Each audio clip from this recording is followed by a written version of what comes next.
Ang lalaking ito ay si Jiul, isang veterinaryo na bagong lisensyado pa lamang. Bago siya magsimula sa kanyang trabaho ay umuwi siya sa probinsya upang bisitahin ang kanyang lolo matapos ang maraming taon ng pag-aaral sa malayo. Ngunit ang nagulat ay siya mismo na naghintay sa tarangkahan buong hapon, ngunit walang lumabas upang buksan ang pinto. Ang paghiyaw ni Jiul sa tarangkahan ay nakaakit ng atensyon ng lokal na pulis na babae. Sa pagtingin sa kakaibang itsura ni Jiul, hinala niya na may masamang intensyon ito sa pagpunta doon. Hindi niya agad dinakip ang binata doon mismo na parabang aha, nahuli rin kita. Ipinakita ng binata ang kanyang identification card. Sinulyapan ito ng pulis na babae. Nakita ang pamilyar na pangalan at natigilan na parabang nakakita ng multo sa liwanag ng araw. Sa kasagsagan yon, isang pulis na parang action star na walang paliwanag ang mabilis na sumugod, dinakma ang braso ng binata at agad binuwal ang kalaban nito sa kalsada, dahilan para mawalan siya ng malay. Nagmamadaling dinala ng pulis ang binata sa kalapit na vet clinic dahil tiyak na kailangan ng biktima ng espesyal na atensyon. Sa kabutihang palad, si Jiul, ang pangalan ng binata, ay walang malubhang pinsala at nagising ng napakabilis, parang mahika. Hindi nila alam, si Jiul pala ang apo ng may-ari ng vet clinic, kaya tumawag ang lolo niya at sinabing nagbabakasyon sila ng lola niya. Ibiniling niya ang klinika sa apo para bantayan at agad-agad itong pinatay ang tawag, hindi man lang hinayaang tumanggi si Jiul.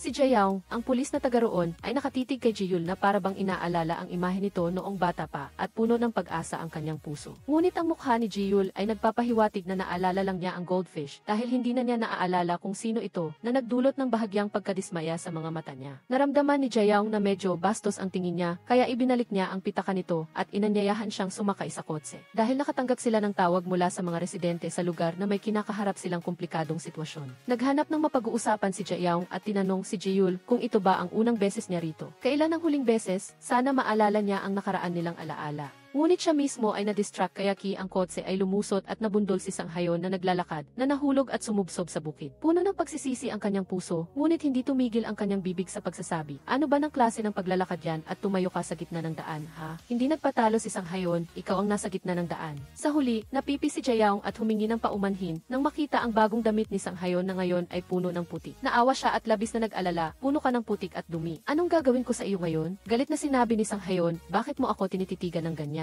Ikaw ang nagdala sa akin sa ganitong kalagayan at nagsisisi ka. Humagalpak siya ng tawa at sinabing abala siya. Nangako siyang babalik pagkatapos ng trabaho para labhan ang damit nito. Hindi pa natatapos ang paglalakbay, dumating sina Jayaw at Jiul sa bahay ng isang residente kung saan nahuli ng may-ari ang isang ligaw na aso na nagnanakaw ng manok gamit ang isang ginawang bitak. Nakita ni Jiul na malubha ang sugat sa paa ng aso, kaya sinabi niyang kailangan itong gamutin gayon o baka pilay na ito. Mariing tumutol ang may-ari ng bahay, natatakot siyang pagkatapos gamutin ang aso ay kainin nito ulit ang manok, sayang lang. Ayon din si Jayaw kaya sinabi niyang kailangang ipadala ang aso sa isang sentro ng pagtanggap ng ligaw na aso dahil ang pagprotekta sa ari-arian ng mga mamamayan ang pangunahing prioridad. Ngunit iginiit ni Jiul na kung ipapadala sa sentro ay tiyak na mapapahamak ang aso kaya pansamantala siyang mag-aalaga nito sa klinika. Umikot siya at naghanap ng kulungan para ikulong ang aso. Pagkatapos umuwi at suriin, buti na lang at hindi naman malubha ang paa ng aso, normal pa rin at sugat lang. Subalit, puno ng galit ang tingin niya kay Jayaw na parabang ito ang kanyang pangunahing kaaway sa labanan. Hindi pa tapos ang problema sa aso, nakatanggap ulit ng tawag si Jayaw na may kailangang tulungan na kambing. Dali-dali niyang dinala si Jiul sa shortcut, isang mahirap na daan para sa kanya na parang isang paglalakbay sa kamatayan. Habang nadadapa, bumagsak si Jiul sa putik at nabalutan ng dumi na parang isang mandirigmang naliligo sa putik. Pagdating doon, nang makita niya ang kambing na nag-iinit, umatras siya sa takot habang si Jayaw ay palihim na hinaharangan ang kanyang likuran ng paa at ngumiti ng mayabang. Kinailangan ni Jiul na panatilihin ang kanyang pagkalalaki at naglakas loob na sumulong para makipaglaban sa kambing na nagwawala. Samantala, walang tigil si Jayaw sa pagbibigay ng suporta kay Jiul na kailangan niyang magsumika. Pagkatapos ng nakakapagod na labanan, umuwi si Jiul sa isang malungkot na kalagayan. Bago pa man siya makabawi, dumating ang malaking grupo ng mga tiyahin na kapitbahay na may dalang napakaraming kimchi at pumasok sa bahay na parabang hindi siya dayuhan na labis na ikinagalit ni Jiul. Labis na nababagabag si Jiul at prangka niya silang pinaalalahanan na dapat silang magkaroon ng kaunting paggalang sa sarili. Mariin niyang pinaalalahanan ang mga kilos na ito ng mga tiyahin na sa Seoul ay tiyak na kinonsulta na ng pulisya. Natigilan ng mga tiyahin, hindi nila inasahan na ang mahiyain at mabait na si Jiul ay makapagsasabi ng ganoong mga salita. Nakita ni Jayaw na hindi naman talaga ganoon kalala ang sitwasyon, kaya sinabi niya na kung ayaw niyang gawin iyon ng mga tao, kailangan lang niyang isara ang pinto. Si Jiul ay tila nabigyan ng kaliwanagan na nagsabing nga pala, hindi ko rin naisip iyon. Nang nakaalis na ang lahat, umupo si Jiul at binasa muli ang liham na iniwan ng kanyang lolo para sa kanya. Nagpaplano ang kanyang lolo at lola na maglakbay sa buong mundo at magsaya sa kanilang pagtanda dahil iyon ang pangarap ng kanyang lola. Ipinagbili niya na matagal pa bago sila makauwi, kaya pinakiusapan niya si Jeyul na bantayan ang tindahan niya. May naisip si Jeyul at pumunta sa klinika para palitan ang bandage ng aso. Nang matapos ang trabaho, gumalagala siya sa paligid ng kapitbahayan at walang malay na naglakad patungo sa isang batis. Si Jayaw, pagkatapos ng isang araw ng nakakapagod na trabaho, ay nagpapahinga din sa batis na iyon. Umiti siya sa lalaki, ngunit nahiya ito at mabilis na umatras na parang tumatakas sa responsibilidad. Sa loob ng 2 oras sa kanayunan, hindi nakahuli si Jeyul na isang veterinaryo ng anumang kambing at napabuntong hininga na parang nabigo sa gitna ng putik na nagdududa sa buhay. Pagkatapos bumalik sa bahay ng pagod, nakita ni Jeyul ang isang batang lalaki na abala sa pagtatrabaho sa kanyang hardin. Tinatanong niya kung paano nakapasok ang bata kahit nakakandado ang pinto. Ipinagmalaki ng bata na kailangan lang niyang isundot ang kamay niya para mabuksan ang kandado na parang laro ng bata. Na ikinagalit ni Jeyul kaya tinuruan niya ang bata ng leksyon. Ang bata ay nagpakita ng inis dahil hindi pa siya nakakakilala ng sinuman na seryoso tulad niya. Dumating si Jayaw sa tamang oras at pinigilan si Jeyul na magalit pa sa bata. Hindi batiin na hulog lang ang bola sa hardin at ngayon ay kailangan lang itong pulutin. Talagang hindi madaling magpatawad si Jeyul. Hinila niya pabalik ang bata at tinuruan ulit ng leksyon. Walang nagawa ang bata kundi yumuko at humingi ng paumanhin sa kaumalis. Ngunit humingi lang siya ng paumanhin para matapos na at paglabas niya ng hardin ay hindi pa rin siya nawawala ng inis at umungol.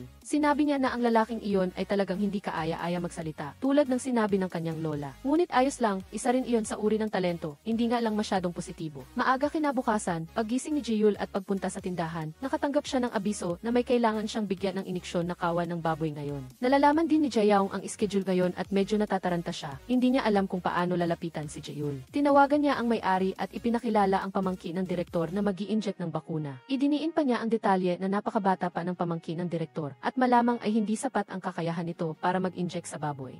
Ang kapitan na nakaupo sa tabi ay nakatitig kay Jayaw na walang tigil sa pagsasalita at natigilan ang mukha dahil hindi niya maintindihan kung ano ang nangyayari. Isang mabait na pulis ang nagmungkahi kung kailangan niya ng tulong. Mas malakas pa rin ang lalaki kaysa sa babae, di ba? Ngunit bago pa man niya matapos ang pangungusap, tumakbo na si Jayaw nang hindi niya namamalayan. Pagdating ni Jeyul sa kulungan ng baboy, muntik na siyang matumba nang makita ang buong kawan ng baboy na naghihintay ng iniksyon. Namutla ang kanyang mukha na parang bigla siyang tatawagin para sumagot sa harap. Habang nalilito pa siya at hindi alam ang gagawin, hindi niya napansin na matagal nang nakatayo si Jayaw sa tabi niya. Ito ang unang beses sa buhay ni Jeyul na humarap sa ganoong karaming hayop kaya hindi maiiwasan ang pagkalito. Hindi pinalampas ni Jayaw ang pagkakataon na magbiro na sinasabing baka hindi na niya maalala kung paano humawak ng karayom. Napatawa siya na parang tiwala siyang hindi siya ang tipo ng tao na may goldfish memory na may expiration date. Ngunit pagkatapos ay nagtaka si Jeyul kung bakit gustong-gusto siyang tusukin ng babaeng ito. Baka ba dati siyang naloko ng isang gwapong veterinaryo? Sino ang mag-aakala na tatango si Jayaw at sasabihin na talagang kahawig niya ang isang taong kilala niya. Ang taong iyon ay nagkaroon ng amnesia, kaya nakalimutan niya maging ang magagandang alaala nilang dalawa. Pagkatapos ng banayad na pagbibiruan na puno ng amoy ng pulbura, pareho silang nagtulungan at nagsimulang manghuli ng baboy at mag-inject ng bakuna, parang isang semi-professional na pares sa entablado ng bukid. Matapos makumpleto ang misyon, nagbisikleta sila sa isang tulaganda na daan sa probinsya, dumaan sa mga orchard para makarating sa coffee shop na parang sa isang Korean drama na nakadub sa Tagalog. Hindi nagtagal, dumating si Sanghayon bilang may-ari ng coffee shop at siya rin ang lokal na fruit orchard boss. Inalala ni Sanghayon ang una nilang pagkikita ni Jeyul sa isang hindi malilimutang sitwasyon. Noong oras na iyon, nakaupo si Jeyul sa malamig na kotse, habang siya naman ay nakabulagta sa bukid, isang panimulang puno ng halimuyak ng kanayunan.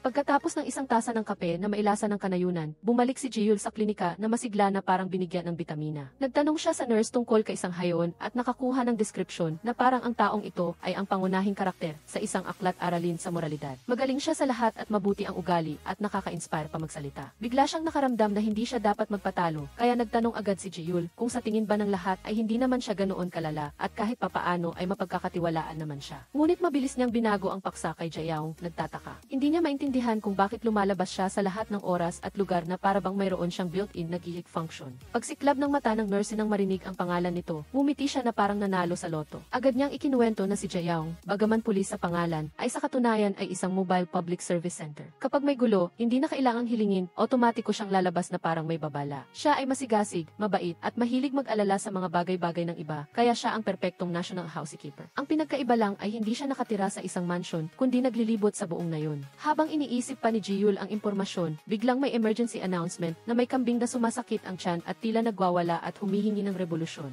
Nang walang pag-aatubili, sumakay si Jeyul sa bisikleta at nagtungo sa kulungan ng kambing sa bilis ng kidlat na para bang binuksan ang isang nakalimutang switch ng damdamin. Samantala, si Jaeyoung naman ay humaharap sa isang masalimuot na kaso, isang lalaking naka-baseball cap na nagnanakaw ng pera sa mga matatanda. Agad niyang pinaghihinalaan ang salarin na isang estudyante sa high school sa lugar at mabilis siyang nakakuha ng pahiwatig mula sa isang bata na nakakita sa suspect na pumasok sa isang bahay. Nang walang pag-aatubili, pumunta si Jaeyoung sa lugar, binuksan ang pinto ng marahan na parang isang tunay na magnanakaw at naisip, sa pagkakataong ito, ako ang manghuli, hindi ang mahuli. Nagkataon naman, natuklasan din ni Ji-Yul na may pumasok na magnanakaw sa kanyang bahay, kaya sumali siya sa hindi opisyal na puwersa ng paghuli ng magnanakaw.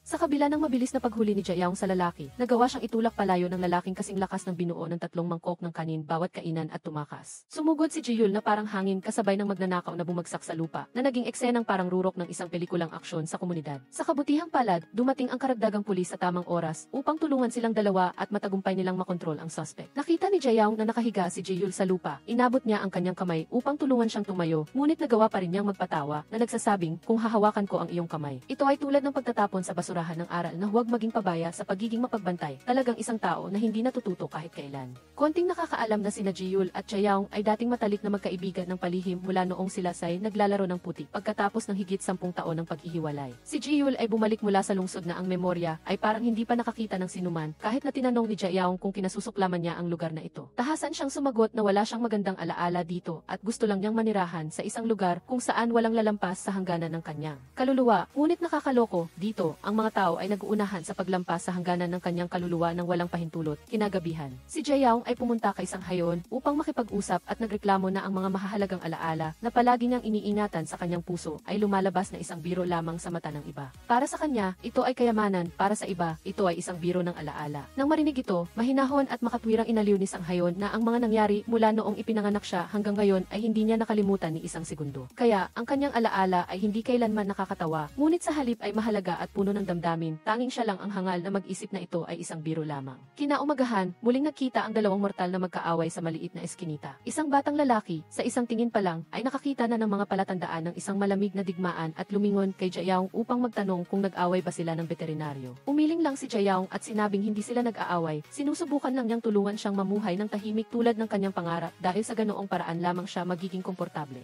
Samantala, mag-isang nagbisikleta si Ji-Yul sa buong bukid patungo sa klinika, humihingal na parang nakikipagkumpetensya sa isang pisikal na pagsusulit. Pagkatapos ay nagpahayag siya na hindi naging madali ang lolo niya noon. Habang nagsasalita, nakita niya ang police car ni Jaeyoung na nakaparada sa malapit at agad na lumapit upang tingnan kung may ginagawa pa siyang kalokohan doon. Ngunit ang lumabas ay isa pang pulis na ikinagulat ni Ji-Yul. Sinabi ng pulis na dumating din si Jaeyoung doon, ngunit umalis na dahil mayroon siyang misyon. Pagkatapos suriin ang mga baka, habang umaalis si Ji-Yul, nakita niya si Jaeyoung at ang mga tiyahin. Nagtanong ang tiyahin kay Jaeyoung kung ang kanyang ina, pagkatapos siyang iwanan, ay hindi na bumalik upang bisitahin siya mula noon. Ang kabilang panig, sa panlabas, ay nagmamalasakit sa kanya, ngunit sa katotohanan ay nagdidilig ng asin sa kanyang sugat. Ang pag-uulit ng lumang kwento ay lubos na nagpasakit kay Jaeyoung, ngunit ang tiyahin ay wala pa ring senyales ng pagtigil. Nang makita si Ji-Yul, lumingon siya at sinabi, hindi ko alam kung narinig mo ang pinag-uusapan namin. Ngunit huwag kang magkamali, hindi umuwi ang kanyang ina para hanapin siya dahil lamang sa wala siyang ginagawa. Si Jaeyoung, na may mukhang nahihiya, ay tumalikod at umalis. Agad siyang sinundan ni Ji-Yul na gustong ibigay ang bisikleta sa kanya, ngunit tinanggihan siya. Ang pagtingin sa papalayo na figura ni Jaeyoung ay nagparamdam din ng hindi komportable kay Ji-Yul. Habang ang dalawa ay lalong lumalayo sa isa't-isa, ang kanilang mga puso ay lalong lumalapit. Pagbalik sa klinika, gusto ni Ji-Yul na bilhan ng kotse ang kanyang lolo. Sa ganoong paraan, hindi na ito mahihirapan kapag lumalabas ito para magpa-check up. Sinabi ng nurse na hanapin si Sang-hayon at humingi ng tulong dahil madalas siyang humiram ng kotse nito. Gusto rin ni Ji-Yul na makarinig ng mas maraming kwento tungkol kay Jaeyoung, ngunit ang mga salita ay bumalik na lang sa kanyang bibig. Nagpunta siya sa coffee shop ni Sang-hayon at muli niyang nakita si Jaeyoung na tumutulong sa peach farm. Hindi pa man sila nagkakabati ay inistorbo na sila ng matabang tiyahin.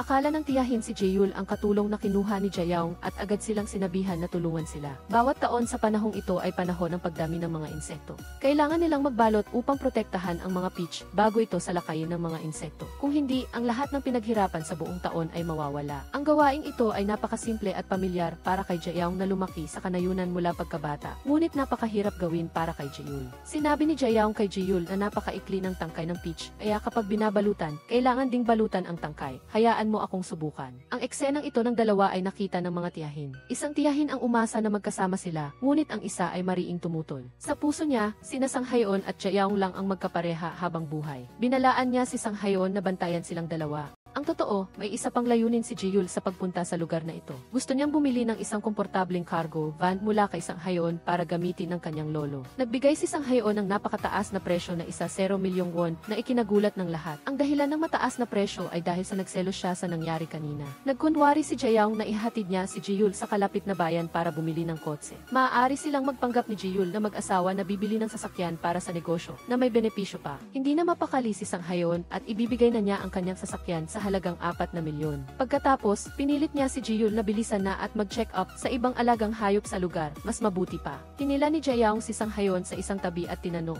"Nag-aalala ka ba na mahalin ko siya, kaya mo ginawa yan?" Minura ni Sang-hayon si Jaeyoung na, "Ang bata mo talaga para sabihin yan. Noon, sa bawat simula ng semestre na magpapalit lang ng upuan, magbubulong-bulungan ka na parang pato. Bakit ganyan ka ngayon, ang bata mo talaga?" Niyakap ni Jaeyoung ang aso, gustong ipagmalaki ang bagong kasanayan nito kay Jiyul. Takbo, ang paa ng aso ay halos gumaling na ng tuluyan. Balak ni Jaeyoung na alagaan ito at mayroon siyang maraming karanasan dahil nag-alaga na siya ng alagang aso dati. Bukod pa rito, ang asong iyon ay ibinigay din sa kanya ni Jiyul noong bata pa siya. Si Jiyul, pagkatapos makipag-ugnayan kay Jaeyoung ng matagal, ay natuklasan na siya ay may multiple personality. Hindi lang sa tao, pati sa hayop ay kaya niyang makipagkaibigan. Nakita niya sa kanya ang isang mainit na sinag ng liwanag na hindi niya pa nakikita noon. Ang mga tao sa bayan na may problema ay palaging lalapit sa kanya para humingi ng tulong. Tinanong ni Jiyul kung hindi ba siya nahihirapan. Sinabi ni Jaeyoung na gusto niyang maging abala, gusto niya ang pakiramdam na kailangan siya ng lahat. Sinabi rin ni Sang-hayon na gusto niyang magpakita at tumulong. Gayunpaman, pakiramdam niya ay wala itong karapatan na sabihin iyon sa kanya. Dahil pakiramdam niya ay mas mapagpasikat pa si Sang-hayon kaysa sa kanya. Sinabi ni Jiyul na siguro ay napakasaya ni Jaeyoung dahil palaging nagmamalasakit at nag-aalaga sa kanya si Sang-hayon. Sinabi ni Jaeyoung na sila ni Sang-hayon, gayunpaman, ay magkasama na mula noong ipinanganak sila. Tiyak na palagi silang magkasama. Tiyak na palagi silang magkakatabi hanggang sa hindi na sila umiral. Gayunpaman, habang binabanggit siya, dumating na siya. Gusto mo bang bumili ng kung ano? Bumili ng gamot na panlaban sa pagtatalik. Alam mo ba kung ano ang gamot na iyon? Ito ay isang pheromone na humahadlang sa pagtatalik ng hayop. Sinabi ni Sang-hayon na ang peach moth ay ang pinakamasamang peste na sumisira sa mga peach farm, kaya gumagamit siya ng mas malakas na pheromone upang hadlangan ang mga ito sa pagtatalik at paglalabas ng itlog. Mula sa pananaw ng insekto, tiyak na mababali sila. Kamakailan, nagsimula siyang maunawaan ang pakiramdam ng insekto na gustong umibig, ngunit patuloy na hinahadlangan. Ang pagdating ni Jiyul ay nagparamdam sa kanya ng panganib. Hanggang sa umalis, nanatiling galit at inggit si Sang-hayon. Sinabi ng nurse na napansin niyang hindi na pareho si Jiyul noon at ngayon, tiyak na nakilala na niya ang taong gusto niya. May problema ka ba sa pag-ibig? Nakasulat na lahat sa mukha mo. Sa sandaling iyon, biglang tumakbo si Jaeyoung at sinabing nawawala ang aso. Nagbisikleta sila at naghiwa-hiwalay upang hanapin ito sa nayon. Mabilis na nakita ni Jiyul ang kinaroroonan ng aso. Gayunpaman, kahit gaano pa niya habulin, ayaw pa rin tumigil ng aso. Sa huli, dinala si Jun sa isang lugar sa gubat. Sa sandaling makita niya ang aso, nalaman niyang naging ama na pala ito. Sinubukan sana ni Jiyul na hipuin ito, ngunit hindi niya napansin ang inahing aso. Direktang sumugod ito sa kanya, hindi lang natanggal ang contact lens ni Jiyul, kundi nakalmot din ang kanyang kamay at dumugo. Sa ngayon, maaari lang silang bumalik at magbigay ng first aid. Si Jaeyoung ay inakay ang aso sa isang kamay at si Jiyul sa isa pa pababa ng bundok. Sa sandaling iyon, biglang nakatanggap ng tawag si Jiyul mula sa tiyahin dahil hindi makapanganak ang baka nila. Pagkatapos suriin, naipit ang guya sa pelvic area ng inahing baka. Sinabihan niya ang tiyahin na humanap ng mahabang lubid, pagkatapos ay sabay na hinila ni Jiyul at Jaeyoung ang guya palabas sa tiyan ng inahing baka. Mula sa kanilang mga ekspresyon, makikita na talagang napakahirap ng pangyayaring ito. Sa kabutihang palad, pagkatapos ng ilang sandali ng pagsisikap, ligtas na naipanganak ang guya. Pinuri ni Jaeyoung si Jiyul, hindi lang siya gwapo kundi marunong din siyang magpaanak ng baka. Para magpasalamat sa kanila, nagdesisyon ang tiyahin na imbitahan silang magtipon-tipon at kumain.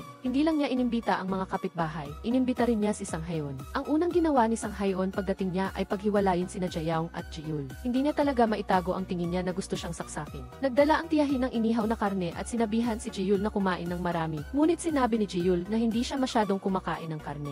Nang marinig iyon ni Sang-hayon, agad siyang sumubo ng malaking piraso at sinabi sa kanya na ang tunay na lalaki ay dapat kumain ng marami at magsalita ng malakas. Pagkatapos ay inilabas ng tiyahin ang kanyang homemade herbal wine. Sinabi ni Jaeyoung kay Jiyul, ang alak na ito ay hindi lang masarap kundi napakabuti rin para sa mga lalaki. Sino ang mag-aakala na sasabihin ni Jiyul na hindi siya umiinom ng alak? Nagpatuloy si Sang-hayon sa pang-iinis at sinabing tama lang ang iniisip ni Jiyul dahil napakatapang ng alak na ito. Sige, iinom lang ako ng isang baso, kung hindi ko kaya, ayos lang. Agad na lumabas ang tiyahin at nagsali ng alak kina Sang-hayon at Jiyul. Pagkatapos uminom, sabay na umuwi sina Jaeyoung at Jiyul. Sa ilalim ng maliwanag na buwan, tiyak na may mangyayari sa lalaki at babaeng nag-iisa. Ayos ka lang ba? Ang bisikleta niya. Nahiya si Jaeyoung kaya gusto niyang tingnan kung may problema sa kadena ng bisikleta ni Jaeul. Ngunit pinigilan siya ni Jaeul at sinabing madudumihan ang kamay niya kapag hinawakan niya. Aksidente niyang hinawakan ang kamay ni Jaeyoung. Mabilis niya itong binitawan at sinabing siya na ang gagawa. Sa sandaling iyon, dumating si Sang Haeun, nakabukas ang ilaw at nagtanong, ang tagal na ninyong umalis, bakit ngayon pa lang kayo nakarating dito? Sinabi ni Sang Haeun na hindi siya mapakali na iwanan ang pulisya na si An nakasama ng isang lasing upang makita ang epekto nito. Sinabi pa niya na pareho ang iniisip ng mga lalaki. Lahat ay ginagamit ang alak bilang dahilan upang gawin ang mga bagay na iniisip lang nila, ngunit hindi nila magawang gawin. Nang marinig iyon, si Jaeul,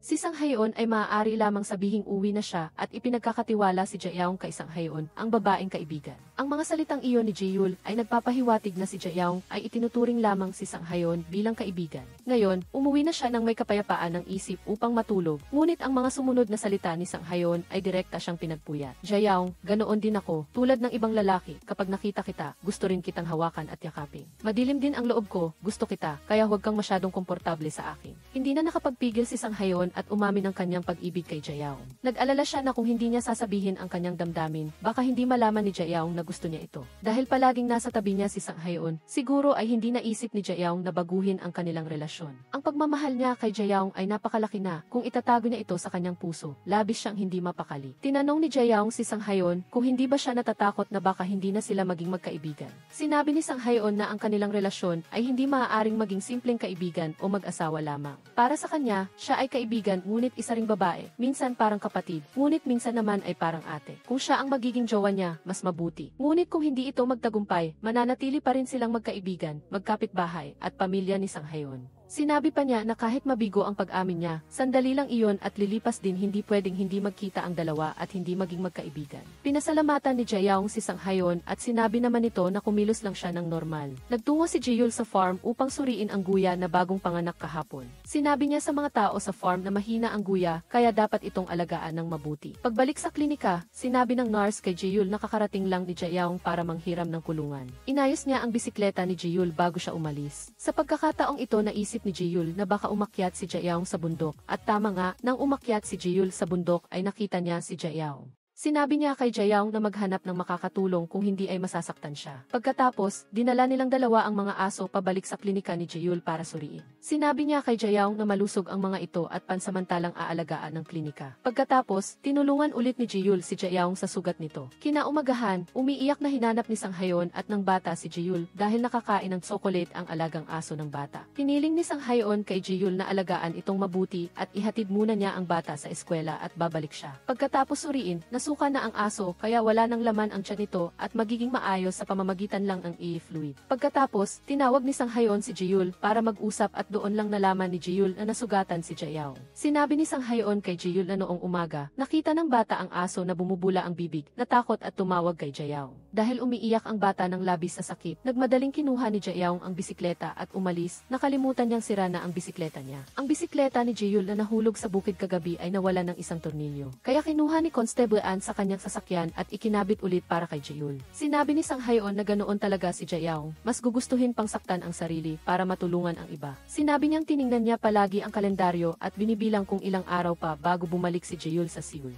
Galit siya dahil sa lugar na mahal ni Jaeyoung. Lumitaw si Jaeul dahil aalis din naman agad si Jaeul. Ang pag-alis ay nangangahulugang wala siyang pananagutan. Ayaw niyang patuloy na mag-alala at masaktan si Jaeyoung sa mga ganoong bagay. Napagtanto ni Jaeul na sa sobrang galit ni Sang Haeun sa kanya, ibig sabihin ay nagmamalasakit si Jaeyoung sa kanya. Pumunta si Jaeul sa ospital upang dalhin ang tanghalian na niluto ng kanyang tiya para kay Jaeyoung. Nakita niyang naka-acupuncture ang paa ni Jaeyoung pero patuloy pa rin itong naghihiwa ng halamang gamot. Dahil nag-aalala para kay Jaeyoung, labis na nagalit si Jaeul sa kasalukuyang ginagawa ni Jaeyoung. Hindi pa ba sapat ang sugat niya? Wala bang ibang pwedeng maghiwa niyan bukod sa kanya? Bakit siya robot o may superpower? Kung nasugatan siya dapat magpahinga para gumaling siya. Hindi ba niya alam na iyon ay pagmamalupit sa sarili? Sinabi pa niya na hindi tama na tulungan ang iba para matukoy ang sariling halaga. Sinumbatan niya ito kung bakit inayos pa ang bisikleta niya, kaya nasugatan tuloy. Nagpaparamdam sa kanya na may utang na loob siya, na labis niyang kinaiinisan. Galit na tumalikod si Jaeul at umalis. Pumunta ang bata sa klinika upang bisitahin ang kanyang aso at pinasalamatan si Jaeul sa pag-aalaga nito. Bumalik si Jaeyoung sa istasyon ng pulisya para magtrabaho. Agad siyang inutusan ng hepe na ihatid siya ng kanyang kasamahan pauwi. Narinig ni Jaeyoung ang tunog ng ulan sa labas ng bintana at labis siyang guminhawa.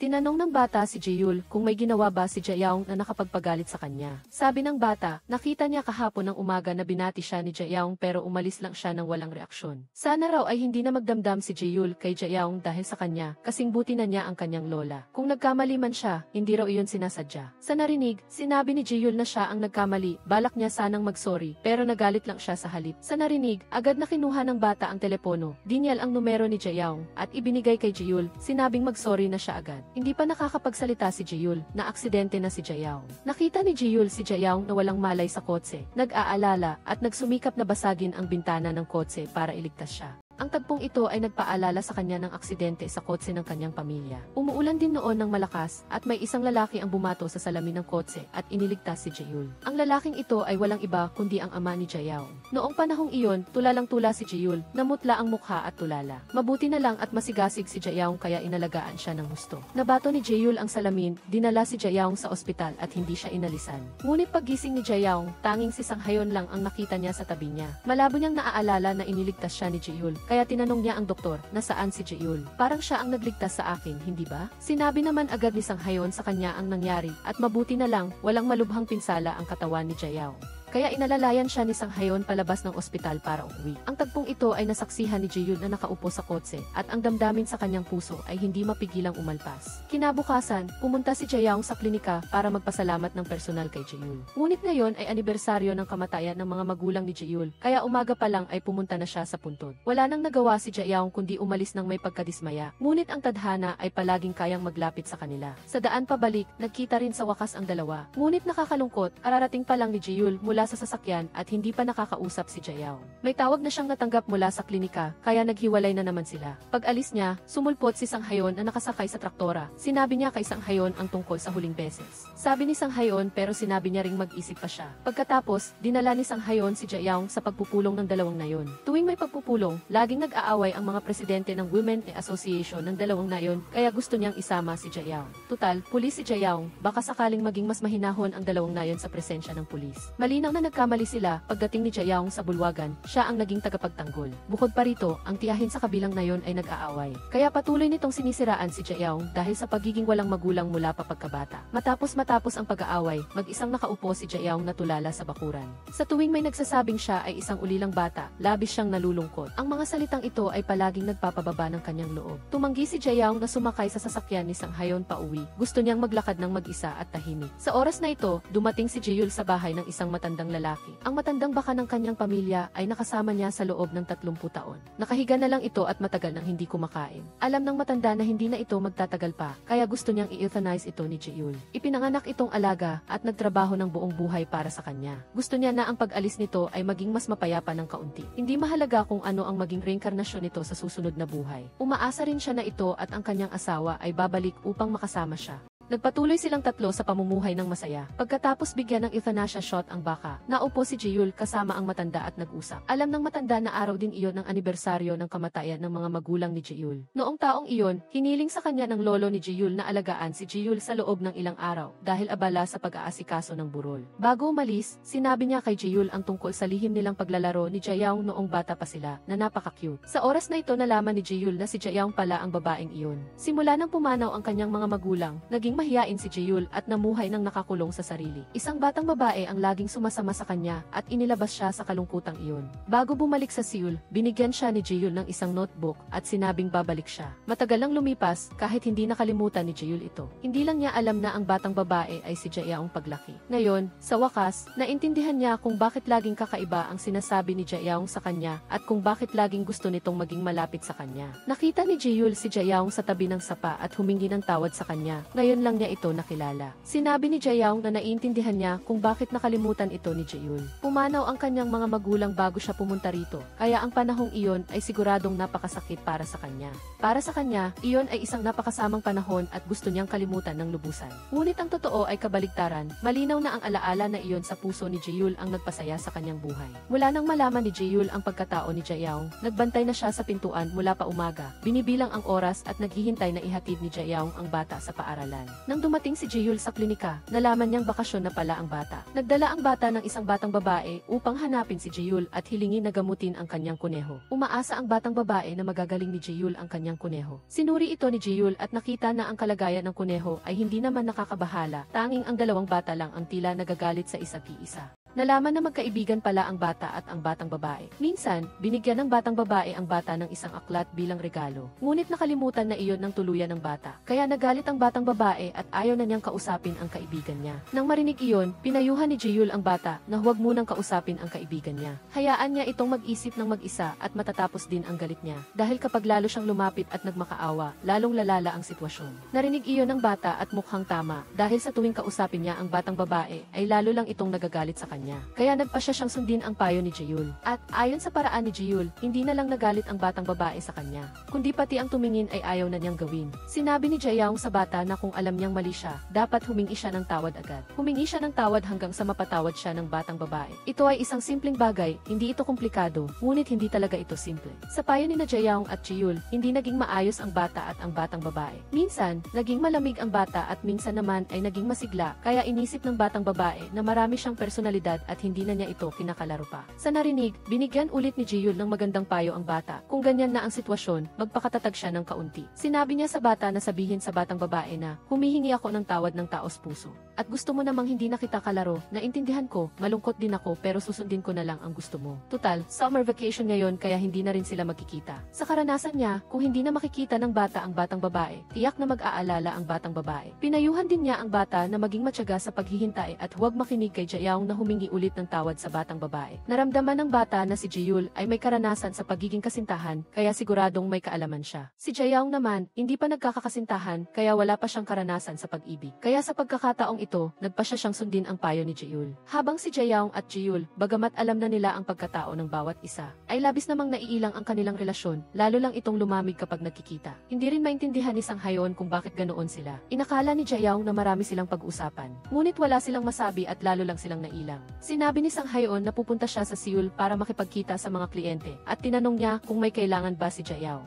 Bibilhan daw niya, ngunit sinabi ni Jayaong na hindi na siya bata at hindi rin naman si Sang-hayon nagbabakasyon sa ibang bansa. Nagpunta ang batang babae kay Jeyul, sinabing maraming kakaibang mensahe ang ipinadala sa kanya ng bata at pagkatapos ay nawala na ito. Agad na tumakbo si Jeyul sa istasyon ng pulisya para i-report ang insidente. Agad na pinagana ang loudspeaker ng nayon para ipaalam ito sa lahat ng residente. Sinisi ni Jayaong si Jeyul kung bakit niya pinayuhan ang bata ng ganoon. Ngunit naramdaman ni Jeyul na mali ang pagkakaintindi ng bata sa kanyang payo. Ngunit alam niyang kailangan niyang akuin ang buong responsibilidad para dito. Ngunit ang ibig sabihin lang niya ay lumayo ang bata sa batang babae, hindi ang iwanan siya. Naramdaman niya na ang bata ay sumunod kay Jayaong kaya nagkakamali dahil hindi tinanggap ng batang babae ang paghingi ng tawad ng bata. Ngunit naramdaman ni Jayaong na sa pag-ibig ay hindi dapat magkaroon ng distansya at kalkulasyon sa bawat detalye. Naglilituhan sila nang makatanggap si Jayaong ng tawag mula sa hepe ng pulisya. Sinabi nitong sumakay sa bus ang bata patungo sa bayan kaya agad silang nagmaneho doon para sundan. Habang nasa loob ng sasakyan, naramdaman ni Jeyul na umalis siya bigla noong taong iyon nang hindi nagpapaalam. Ngunit pagbalik, hindi niya ito nakilala habang si Jayaong ay nakilala siya sa unang pagkikita pa lang. Dahil sa pagiging mahiyain, hindi pa rin humihingi ng paumanhin si Jeyul sa kanya hanggang ngayon. Dahil dito, naramdaman niyang tila hindi niya ito nahawakan ng maayos. Kaya nagtanong siya kay Jayaong, hindi ba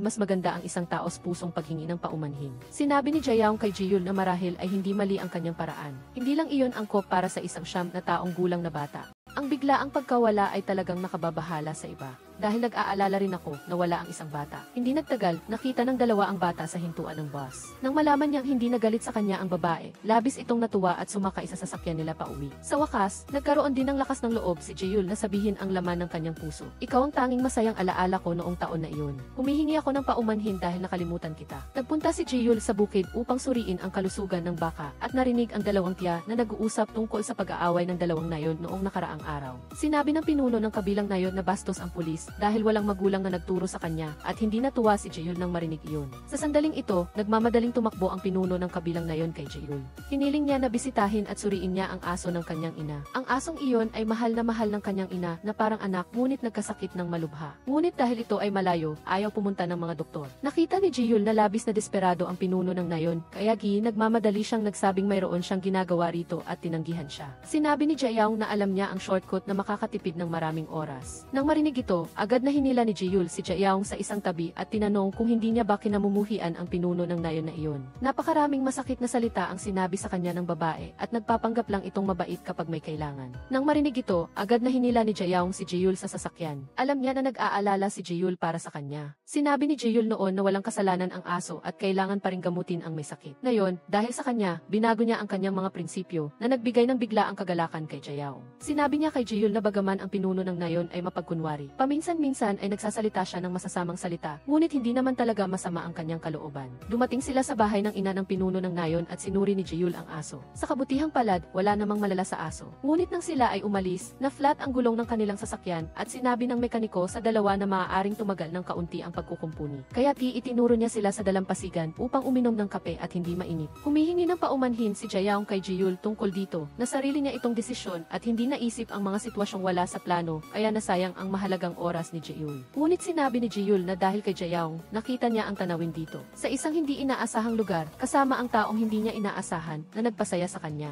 Naglakad-lakad sila sa dalampasigan at kumain ng mga merienda doon. Pagkatapos ng lakad na ito, lalo pang nagkalapit ang relasyon nilang dalawa. Nang kaunti pa silang maging malapit, lumitaw ang isang hindi inaasahang sitwasyon. Kuya, anong ginagawa mo rito? Na-miss kita. Nakikita ang eksena sa harap niya, magalang na umalis si Jaeyoung. Sa pagkakataong ito, naisip niya na ang babae ay talagang kasintahan ni Jeyul, kaya hindi maiwasang makaramdam siya ng kaunting lungkot. Sa una, hindi alam ni Jeyul kung bakit alam ni Choi Min na narito siya. Hanggang sa bumalik siya sa klinika at nakita ang kanyang kasamahan sa Seoul. Lumabas na ang kanyang kasamahan, bago pumunta rito, ay nag-upload ng isang video ni Jeyul sa social media. Hindi niya lang inakala na sinusundan ni Choi Min ang kanyang account. At napakalinaw ng layunin ni Choi Min sa pagpunta rito. Gusto niyang makipagbalikan kay Jeyul. Sinabi ni Choi Min kay Jeyul na napaka-nostalgic ng kanyang ospital at mas lalaki siya na labis niyang ikinatuwa. Kaya mananatili siya rito sa loob ng isang linggo. Determinado siyang balikan si Jeyul.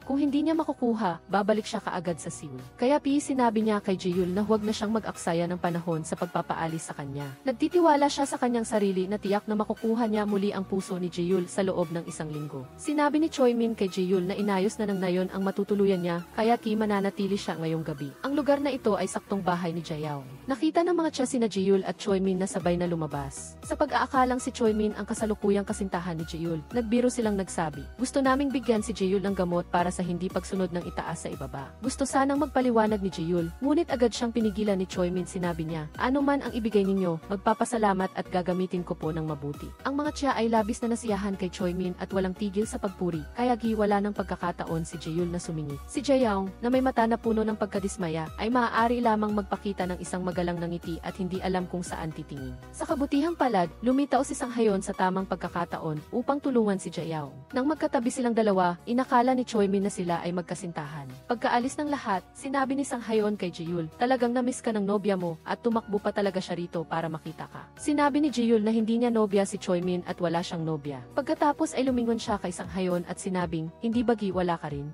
Ang kaibigan ni Jeyul ay tila hindi tumututo sa ginagawa ni Choi Min dati. Kailangan ni Choi Min na magtungo sa ibang bansa para sa trabaho ng kumpanya, kaya napilitan siyang makipaghiwalay kay Jeyul. Sinabi ng kaibigan na hindi niya gagawin iyon ng walang dahilan. Tiyak na pinag-isipan niya itong mabuti. Kung siya ang nasa posisyon ni Jeyul, hindi siya magdadalawang isip dahil si Choi Min ay masigla, mabait at matalino. Ngunit si Jaeyoung lang ang tanging nasa isip ni Jeyul ngayon. Sinabi ni Jaeyoung kay Sang-hayon na talagang hinahangaan niya si Choi Min, siya ay napakaaktibo, matapang at maganda. Seryosong tiningnan ni Sang-hayon si Jaeyoung at tinanong kung ang sarili ba niya ang tinutukoy niya. Nang sasabihin na ni Jaeyoung kay Sang-hayon ang kanyang desisyon, biglang tumakas ang aso na nakakalas. Hinabo nila ito at nakita si Jeyul na pinipigilan ang aso. Nang makita ni Jeyul si Jaeyoung dito, sinabi niya ang totoo na hindi niya kasintahan si Choi Min, wala pa siyang kasintahan kailanman. Ngunit pagkatapos noon, sinabi agad ni Choi Min kay Jaeyoung na babawiin niya si Jeyul. Naging magkasintahan sila noong kolehiyo, ngunit siya ang sumira sa relasyon at labis siyang nagsisisi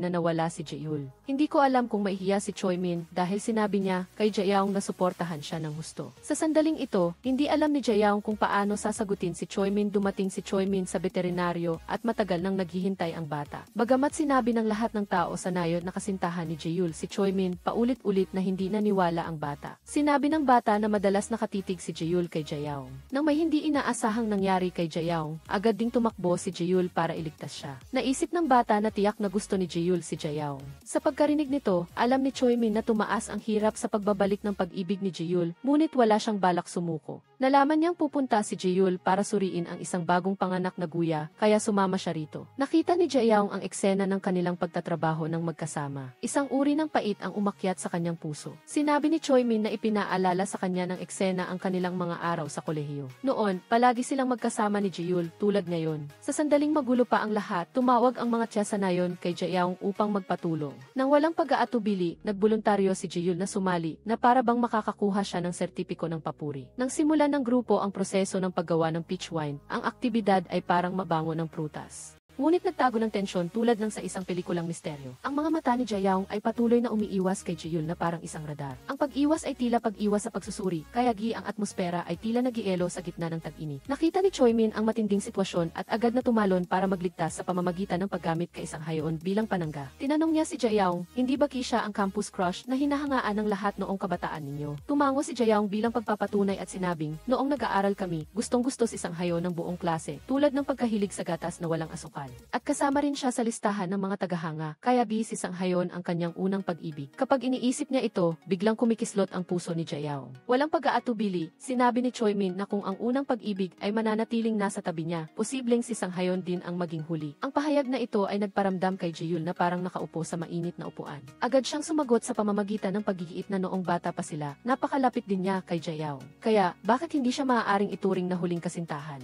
Ang kapaligiran ay naging kahiya-hiya na parang may nag-livestream ng video ng kanilang paghilik online. Upang makatakas sa internasyonal na antas ng kahihiyan, nagmamadaling isinilid ni Jae-young ang garapon sa kamay ni Ji-yul na parang nag-aabot ng sandata sa sundalong papunta sa labanan at sinabi sa kanya na itago ito. Nahihiyang napagtanto ni Choi-min na mayroon ng damdamin ang dalawang ito para sa isa't isa mula pa noon. Ang imahe ay mas mainit kaysa sa sikat ng araw ng Marso at tila siya ay isang malapit na kapitbahay na babae lamang at hindi isang karibal sa pag-ibig. Nang tawagin si Choi-min sa kusina upang tikman ang ulam, napagtanto ni Ji-yul na sinasadya ni Jae-young na maglaro ng taguan ng damdamin. Hindi na nakatiis, binuksan niya ang detective mode at tinanong si Jae-young, umiiwas ka ba sa akin dahil narinig mo ang pagtatapat ni Sang-hayon? Hindi direktang sumagot si Jae-young, lumipat lamang siya ng bahagya sa paksa na dapat mas alagaan ni Ji-yul si Choi-min dahil magaling siya at madalas silang magkita sa lungsod. Agad namang itinatwa ni Ji-yul ang pahayag na ang ugnayan niya kay Choi-min ay nakaraan na, tulad ng isang lumang pelikula na inuulit. Wala na siyang koneksyon dito. Ang dahilan kung bakit hindi siya nagsalita ng maaga ay dahil kilalang-kilala niya si Choi-min, kahit anong sabihin niya, susundin niya ang sarili niyang kagustuhan, kaya hinintay na lang niyang sumuko siya. Direkta niyang tinanong si Jae-young kung balak ba niyang makipagrelasyon kay Sang-hayon dahil malinaw na mayroon silang napakagandang pundasyon. Sinabi ni Jae-young na kapag kasama niya si Sang-hayon, nakakaramdam siya ng pamilyar na parang suot niya ang kanyang pang-araw-araw na sweater. Ngunit kapag kasama niya si Ji-yul, ang kanyang puso ay tumitibok ng mabilis na parang tambol ng paaralan sa panahon ng pagsusulit. Gusto niya itong kontrolin ngunit hindi niya magawa. Diretsong sinabi ni Ji-yul na ang pakiramdam ng mabilis na pagtibok ng puso ay pag-ibig na at nasa yugto pa ito ng labis na pananabik dahil gusto ng lahat ang ganitong pakiramdam.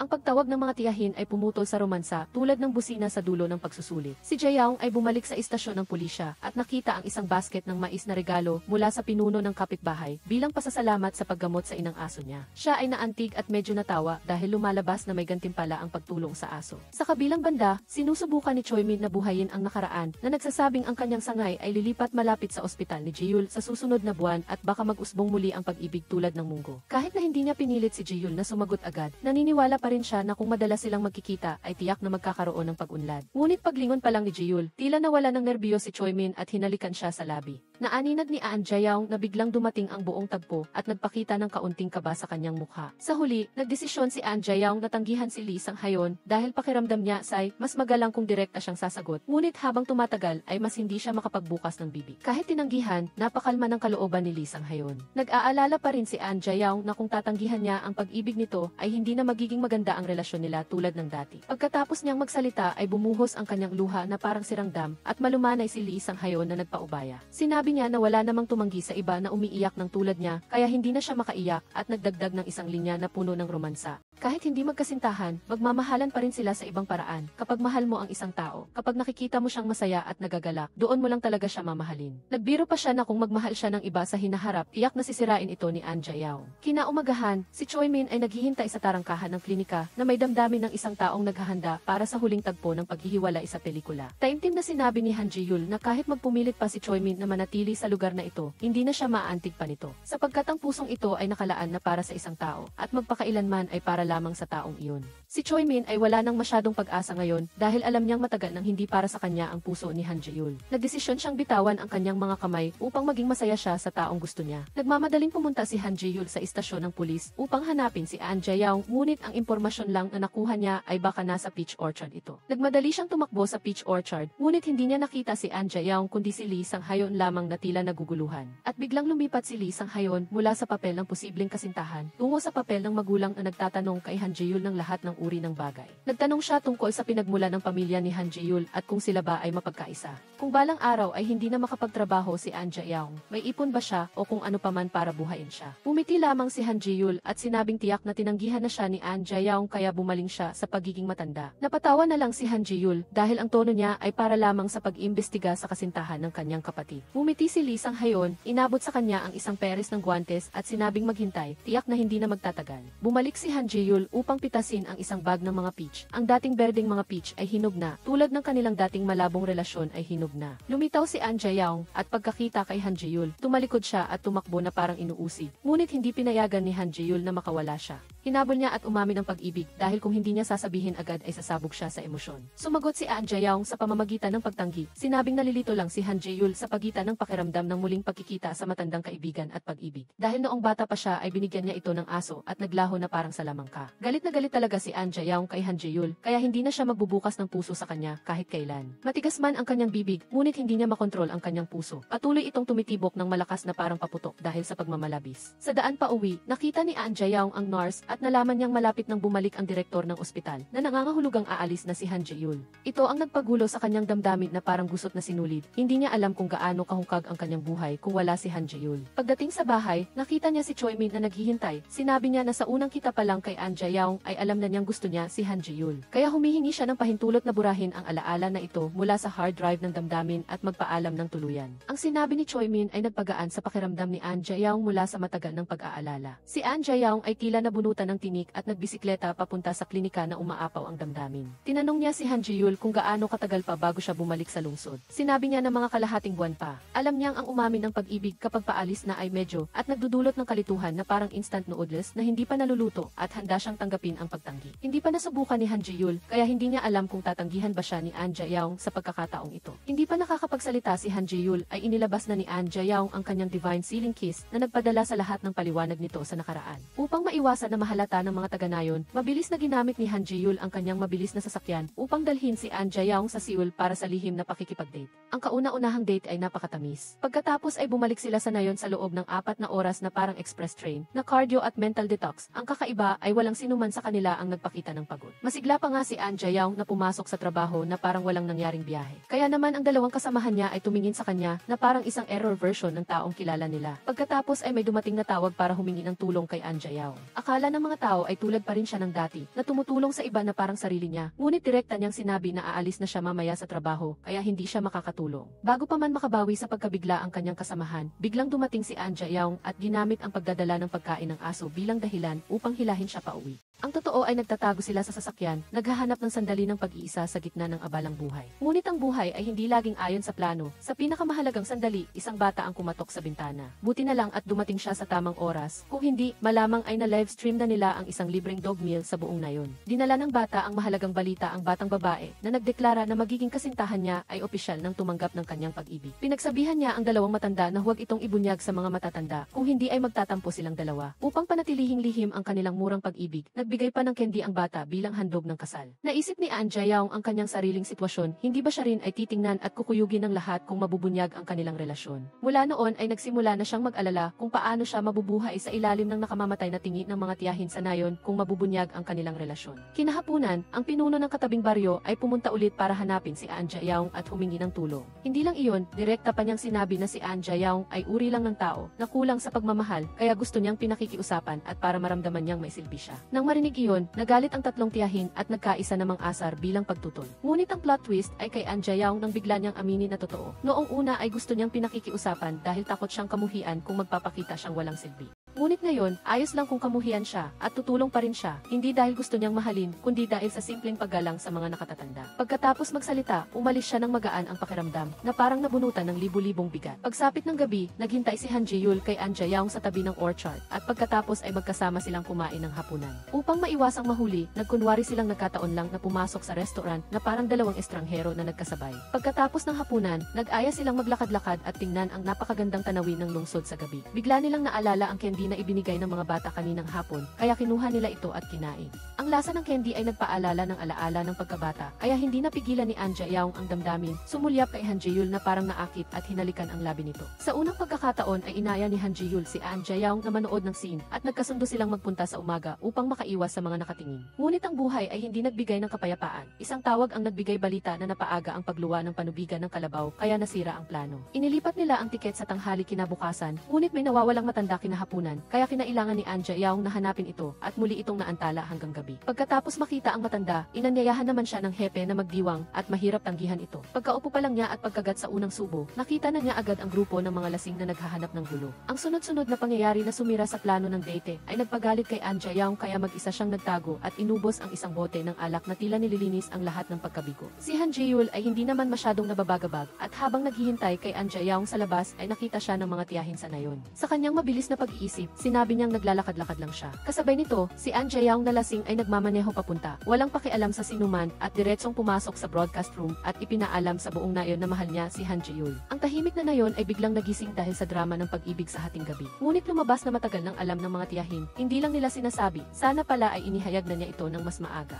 Nang papalapit na ang araw ng pagbalik ni Han Ji-yul sa Seoul, alam nilang hindi na sila madalas magkikita, kaya nagdesisyon silang sulitin ang bawat sandali. Biglang naisip ni An Jae-young ang isang eksklusibong ideya, gumamit ng pollen para markahan ang kamay ni Han Ji-yul bilang pagmamay-ari upang malaman ng iba na may nagmamay-ari na sa bulaklak. Pagkatapos ay bumalik si Han Ji-yul sa Seoul, bihira silang magtawagan dahil ayaw nilang makaabala at inakala nilang sa ganitong paraan ay lalayo lang ang distansya sa pagitan nila. Ngunit sa isang bihira nilang video call, napansin ni An Jae-young na may sugat ang tainga ni Han Ji-yul. Nang tanungin niya, nalaman niyang ilang araw na itong sugatan at siya na kasintahan niya ay walang alam. Naghinanakit siya dahil hindi niya sinabi kaya tinawag siyang kasintahan na walang alam na may sugat pala ang kasintahan niya. Sa payo ng kanyang matalik na kaibigan at maging nilisang hayon, napagtanto nilang ang pag-ibig ay nangangailangan ng kaunting abala paminsan-minsan upang hindi lumamig ang damdamin. Dahil dito, nagdesisyon si An Jae-young na imaneho ang sasakyan ni Lee Sang-hayon papuntang Seoul upang bisitahin ang kanyang kasintahan. Samantala, si Han Ji-yul naman, sa payo ng kanyang kaibigan, ay nagmaneho ng sasakyan sa napakalayong distansya pauwi upang bisitahin ang kanyang kasintahan. Nang malaman niyang si An Jae-young ay nasa Seoul, agad na binaliktad ni Han Ji-yul ang sasakyan at nagmamadaling pumunta sa lugar na iyon upang hindi na maghintay pa ang kanyang kasintahan. Nagkita silang dalawa sa gitna ng lungsod, nagpahayag ng damdamin at nagsorry sa iba't ibang paraan na parang sa isang drama. Nag-text si Lee Sang-hayon kay An Jae-young na nagpa-schedule siya ng pagpapabakuna para sa maliit na aso sa klinika, kaya dinala niya ito roon para bakunahan.